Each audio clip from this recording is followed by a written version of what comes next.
Hello শিক্ষার্থী বন্ধুরা, স্বাগতম আপনাদের প্রিয় ইউটিউব চ্যানেল একাডেমিক এডুকেশনে।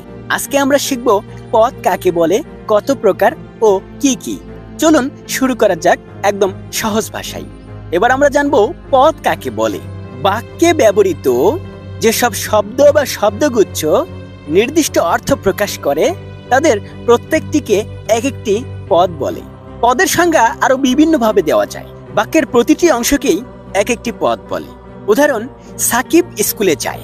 এই বাক্যে তিনটি পদ আছে, সাকিব, স্কুল এবং যায়। এখানে প্রতিটি শব্দই আলাদা আলাদা অর্থ প্রকাশ করছে, তাই এগুলো পদ। পদ কত প্রকার ও কি কি? বাংলা ব্যাকরণে পদকে সাধারণত দুই ভাগে ভাগ করা হয়, সব্যয় পদ এবং অব্যয় পদ। কিন্তু আমরা সাধারণভাবে পদকে সর্বমোট 5 ভাগে ভাগ করতে পারি, তাই অধিকাংশ ক্ষেত্রে পদকে সরাসরি এই 5 ভাগেই ভাগ করা হয়। এগুলো হলো বিশেষ্য পদ, বিশেষণ পদ, সর্বনাম পদ, অব্যয় পদ এবং ক্রিয়াপদ।